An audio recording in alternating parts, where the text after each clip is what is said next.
Ang pelikula ay nakatakda sa isang dystopia na hinaharap kung saan ang mga makina ay walang putol na nakapasok sa lahat ng aspeto ng buhay ng tao. Halos lubos nang umaasa ang mundo sa teknolohiya upang gawin kahit ang pinakamadaling gawain. Ngunit ang ating bida, si Gray Trace, ay natatangi bilang isang taong hindi ganap na niyakap ang teknolohikal na revolusyon at nagtatrabaho pa rin bilang isang tradisyonal na mekaniko. Siya ay kasal kay Asha, na nagtatrabaho para sa isang malaking kumpanya ng teknolohiya na tinatawag na Cobalt, na nagdadalubhasa sa human augmentations. Isang gabi, matapos tapusin ang pagkumpuni ng isang sasakyan, inanyayahan ni Gray si Asha na sumama sa kanya habang inihahatid niya ang kotse sa kanyang kliyente. Ito ay dahil kailangan niyang gamitin ang self-driving na kotse ni Asha pauwi. Hindi interesado si Asha dahil may iba pa siyang kailangang gawin. Ngunit nakumbinsi pa rin siya ni Gray na sumama. Hindi nagtagal, dumating ang mag-asawa sa isang liblib na lugar na may dalawang malalaking bato malapit sa dagat. Bumaba sila papunta rito at sa huli ay nakarating sa isang marangyang pasilidad na nakatago sa loob. Doon nila nakilala ang kliyente ni Gray na si Aaron, na isa palang tech genius at bilyonaryo. Tuwang-tuwa si Asha na makita siya at inamin na siya ay malaking tagahanga ng kanyang mga gawa. Gayunpaman, hindi komportable si Aaron at inamin na wala siyang gaanong kasanayang pangsosyal dahil bihira siyang umalis sa lugar na yon. Pagkatapos nito, ipinakita ni Aaron sa mag-asawa ang kanyang pinakabagong imbensyon, isang microchip na tinatawag na STEM. Ibinunyag niya na ang maliit na aparatong ito ay may kakayahang magsagawa ng anumang gawain ng mas mahusay kaysa sa tao at may potensyal na baguhin ang mundo. Namangha si Asha, ngunit nanatiling hindi kumbinsido si Gray at hindi naniniwalang makabubuti ito sa mga tao. Sa halip, binigyang diin niya na maaari itong makasama at magdulot ng krisis sa kawalan ng trabaho. Sa kanilang pag-uwi, nagreklamo si Gray tungkol sa mga teknolohiyang ito. Natatakot na magiging wala ng halaga ang mga tulad niya. Gayunpaman, sinabi ni Asha na huwag siyang maging bastos kay Aaron dahil siya na lang ang natitirang customer ni Gray. Sinubukan niyang maging malambing kay Gray habang ang self-driving car ay nagmamaneho pa uwi. Ngunit naputol ang kanilang romantikong sandali nang mapansin ni Gray na ang kotse ay papunta sa ibang direksyon. Inutusan nila ang kotse na mag-redirect at sinubukang apakan ang preno. Ngunit binaliwala ng sasakyan ang kanilang mga utos. Maya-maya, nakarating sila sa isang lugar na puno ng krimen, kung saan bumangga ang kotse at nagdulot ng aksidente. 4 na lalaki ang lumapit at kinaladkad ang mag-asawa palayo sa sasakyan. Samantala, isang police drone ang makikitang nagre-record ng mga pangyayari.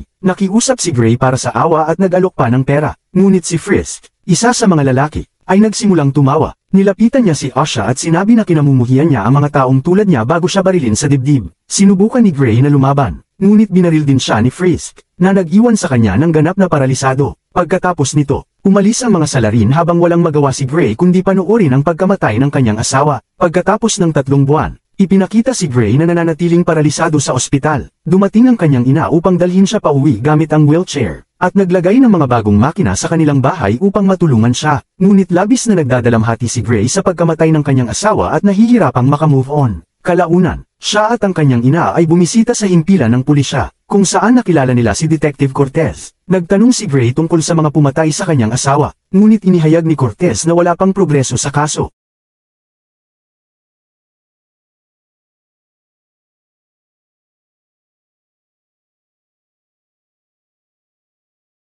Galit na galit si Gray at kinwestiyon kung bakit kaya ng teknolohiya na basahin ang mga chip sa mga ngipin ng tao, ngunit hindi matunto ng isang grupo ng mga kriminal. Gayunpaman, inihayag ni Cortez na natutunan na ng mga kriminal ang paraan upang makagawa ng firewall sa mga sistema, kaya't hindi na matukoy ang kanilang pagkakakilanlan. Isang araw, habang nag-iisa si Gray sa bahay, sinubukan niyang wakasan ang kanyang buhay sa pamamagitan ng labis na pag-inom ng gamot. Hindi nagtagal, nawalan siya ng malay, ngunit agad na natukoy ng automated system ng bahay ang sitwasyon at tumawag ng ambulansya. Makalipas ang ilang sandali, nakita natin si Gray sa ospital, at dumalaw si Aaron sa kanya. Naaawa si Aaron sa kalagayan ni Gray at iminungkahi na ipalagay niya ang STEM microchip sa kanyang katawan, na magbibigay daan upang muli siyang makalakad. Ipinaliwanag ni Aaron na kailangan siyang sumailalim sa operasyon at kinakailangang ilihim ito sa mga awtoridad. Naiinis si Gray at sinabi niyang ayaw na niyang magsimulang muli at mas gusto niyang tapusin ang lahat. Ngunit pinayuhan siya ni Aaron na isipin kung ano ang gusto ni Asha na gawin niya. Sa narinig, napaisip si Gray ng malalim at sa huli pumayag sa operasyon. Sa susunod na eksena, makikita si Gray sa pasilidad ni Aaron, kung saan ilang doktor ang naglalagay ng chip sa kanya. Nang matapos ang operasyon, nagulat siya nang makita niyang normal na gumagalaw ang kanyang mga kamay at paa. Labis na natuwa si Aaron sa resulta at hiniling na pumirma si Gray ng non-disclosure agreement. Sumang-ayon si Gray nang walang pag-aalinlangan at pumayag pang magpanggap na paralisado pa rin.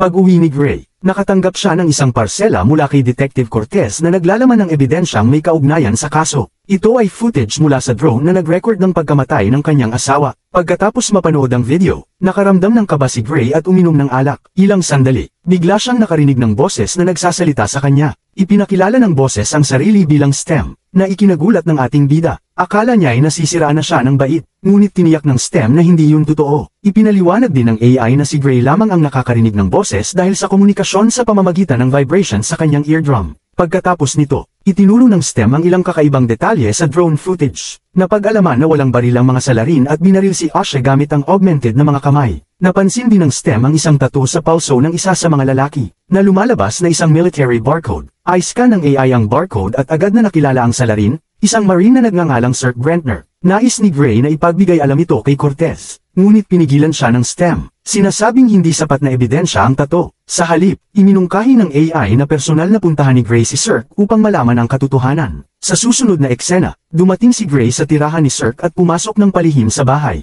Nakita niya ang isang laptop sa mesa at binasa ang mga mensahe, ngunit walang makabuluhang impormasyon maliban sa paulit-ulit na pagbanggit sa isang lokal na bar na tinatawag na Old Bones. Natuklasan din niya na si Sir ay may mga cybernetic implants at isang bionic assassin. Hindi nagtagal, dumating si Sir sa bahay, at mabilis na nagtago si Gray sa isang sulok. Sa kasamaang palad, naramdaman ng lalaki ang kanyang presensya at agad siyang inatake. Sinubukan ni Gray na makakuha ng mga sagot tungkol sa pagkamatay ng kanyang asawa, ngunit patuloy siyang binubugbog ni Sir nang walang awa.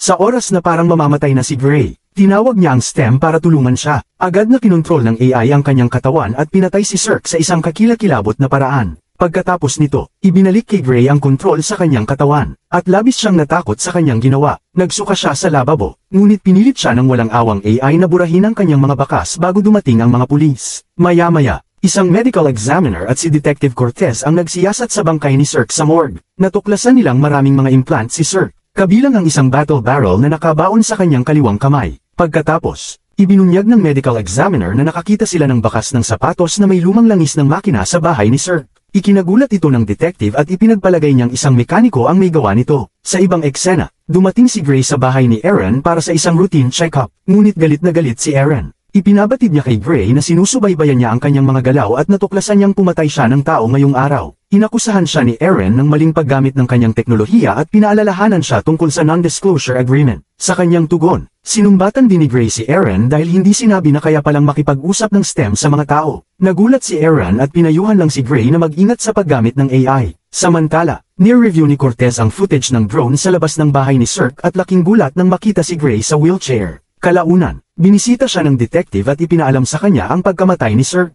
na isang sospek sa pagpatay sa kanyang asawa. Tinanong din siya kung bakit nakita siya malapit sa bahay ni Sir sa oras ng pagpatay. Ipinaliwanag ni Gray na tinutulungan lamang niya ang investigasyon ngunit wala siyang nagawa dahil siya ay pisikal na may kapansanan. Sa kabiglaan, pinaniwalaan ng detective ang kanyang kwento at umalis nang walang karagdagang tanong. Pagkatapos nito, nagpasya si Gray na pumunta sa bar na Old Bones, na madalas puntahan ni Sir. Dumating siya sa bar na nakaupo sa wheelchair at agad na nakakuha ng atensyon mula sa mga tao. Inilahad ni Gray na pinatay ang kanyang asawa ilang buwan na ang nakalipas at nakiusap na sino man ang may impormasyon ay lumapit. Binanggit din niyang sangkot si Sir sa pagpatay, ngunit patay na ito ngayon. Narinig ito ng isang lalaki na nagngangalang Tolan, at nilapitan si Gray kasama ang kanyang mga tauhan. Dinala siya sa banyo. Pagdating doon, itinulak ni Tolan si Gray mula sa wheelchair at tinutukan siya ng kutsilyo. Gayunpaman, sinabi ni Gray na gusto lang niyang malaman kung sino ang responsable sa pagkamatay ng kanyang asawa. Tinanong niya si Tolan kung nandoon ba siya noong gabing yon, at buong yabang na inamin ni Tolan na naroon siya. Sa narinig, agad na tinawag ni Gray si STEM para kontrolin ang kanyang katawan at sinimulan niyang labanan ang mga tauhan ni Tolan. Matapos pabagsakin ang lahat, tinang niya si Tolan sa sahig at sinimulan ang pagsaksak sa kanyang mukha hanggang sa wakas. Inamin ni Tolan na si Fisk ang nag-utos sa kanila na patayin ang asawa ni Gray. Sa sandaling ito, binalaan ni STEM si Gray na sinusubukan ni Aaron na mano-manong ay shutdown siya, na magdudulot muli ng pagkaparalisa kay Gray. Inutusan ng AI si Gray na pumunta sa isang malapit na hacker na nagngangalang Jamie at ibinigay ang kanyang address. Habang itinatala ni Gray ang address, namatay si Tolan dahil sa kanyang mga sugat.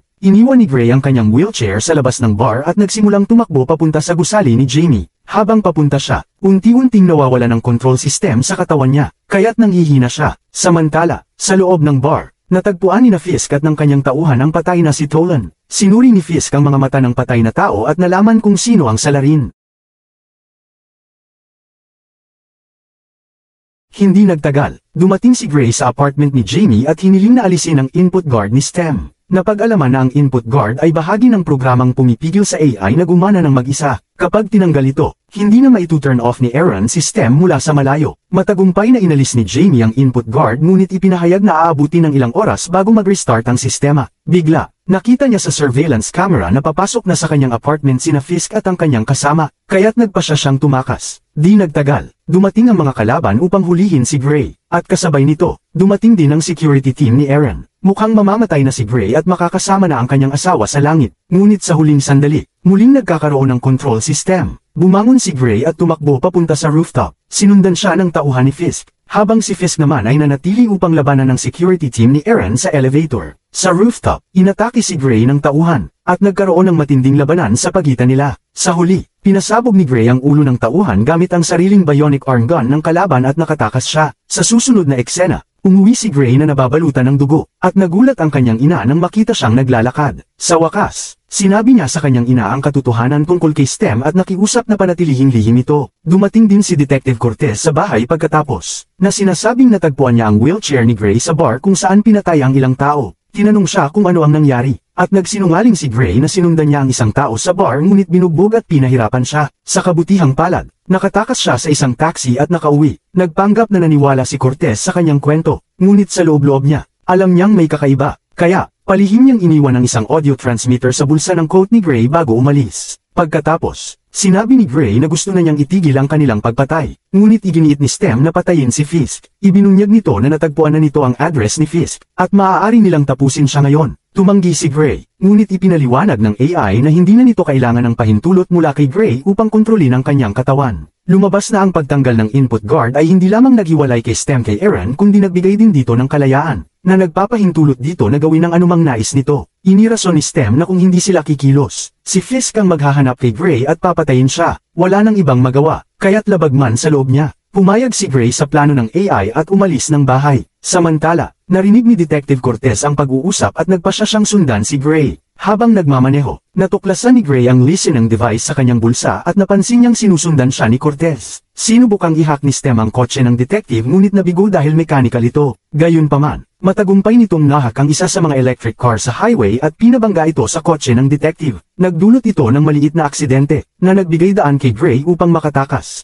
Pagkatapos ng insidente, pumunta ang sugatang si Cortez sa bahay ni Gray at hinarap ang kanyang ina tungkol sa mga kilos ni Gray. Samantala, dumating na si Gray sa apartment ni Fisk at tinutukan siya ng baril. Kalma namang sumagot si Fisk at isiniwalat na hindi talaga nila target si Asha kundi si Gray mismo. Inamin niyang hindi totoong bala ang ginamit niya noong gabing yon. Ito ay para lamang paralisahin si Gray. Pinilit niyang yakapin ni Gray ang kanyang bagong kapangyarihan at sumanib sa kanilang panig. Gayunpaman, ang tanging iniisip ni Gray ay ang paghihiganti kaya inatake niya si Fisk. Nagkaroon ng matinding labanan sa pagitan ng dalawa at lumabas na mas malakas ang kakayahan ni Fisk kumpara kay Gray. Malapit nang mapatay si Gray nang biglang ibigay ni STEM ang mahalagang impormasyon na si Cirque ay kapatid pala ni Fisk. Nang marinig ito, inasar ni Gray si Fisk tungkol sa kung paano niya pinatay ang kanyang kapatid sa pamamagitan ng pagwasak sa kanyang bibig. Naging emosyonal si Fisk sa narinig, at sinamantala ni Gray ang pagkakataong ito upang atakihin siya. Sa wakas, pinatay niya si Fisk sa pamamagitan ng pagbasag ng ulo nito sa mga baso. Pagkatapos, sinuri ni Gray ang telepono ni Fisk at natagpuan ang isang nakakagulat na voicemail mula kay Aaron, na nag-uutos kay Fisk na patayin si Gray. Sa sumunod na eksena, dumating si Gray sa lab ni Aaron at inakusahan siyang sinadya ang pagpaparalisa sa kanya at ang pagpatay sa kanyang asawa para sa eksperimento. Sinubukan niyang barilin si Aaron, ngunit dumating si Cortez at tinutukan siya ng baril. Nagkaroon sila ng sagupaan at nagmakaawa si Gray kay STEM na huwag saktan ng detective, ngunit nang mapagtanto niyang hindi titigil ang AI, pinilit niyang gamitin ni Cortez ang stun gun sa kanya. Gumana ang plano at nagawang pansamantalang patayin ang STEM. Pagkatapos nito, inamin ni Aaron kay Gray na si STEM talaga ang may pakana ng lahat at pinilit lamang siyang sumunod. Gusto ni STEM ng host body at pinili si Gray bilang tagapagdala nito dahil wala siyang implants o chips. Nabihira sa mundo nila, ang AI ang nagdulot ng aksidente at nagsugo ng mga kriminal upang paralisahin si Gray. Ibinunyag ni Aaron na ang huling layunin ni STEM ay patayin siya upang hindi na siya makagawa ng karagdagang mga microchip. Ipinahayag niyang hindi siya ang may kontrol sa kumpanya at sumusunod lamang sa mga utos ng AI. Sa sandaling ito, muling nagkaroon ng control system kay Gray at brutal na pinatay si Aaron sa pamamagitan ng pagsaksak sa ulo. Pagkatapos, naghanda itong tapusin si Cortez, ngunit bigla na lang itinutok ni Gray ang baril sa kanyang sariling leeg. Ang eksena ay lumipat sa isang ospital, kung saan nagising si Gray at natuklasang normal na gumagalaw ang kanyang katawan. Ilang sandali, pumasok si Asha sa silid at ipinaliwanag na naaksidente sila at nawala ng malay si Gray ng ilang araw. Nahihirapan itong paniwalaan ni Gray, ngunit sa kabila ng kanyang pagkalito, naghalikan silang mag-asawa. Pagkatapos, bumalik ang eksena sa bahay ni Aaron, kung saan inutusan ni Cortez si Gray na ibaba ang baril. Ibinunyag ni Stem na wala ng Gray. Ipinaliwanag nito na ang kanyang kamalayan ay nakulong na sa virtual reality, kung saan siya ay masaya kasama ang kanyang asawa sa isang kathang-isip na mundo. Ibinunyag pa ni Stem na kailangan lang nitong sirain ang isipan ni Gray upang ikulong siya sa kanyang subconscious, kaya't kontrolado na nito ang kanyang katawan. Pagkatapos nitong sabihin, malamig na binaril ni Stem si Cortez hanggang mamatay at tinanggal ang mga bakas ng kutsilyo at baril. Nagtapos ang pelikula ng malamig na naglakad palayo ang AI, habang nakikita natin si Gray na hinahalikan ang kanyang asawa sa imahinaryong mundo.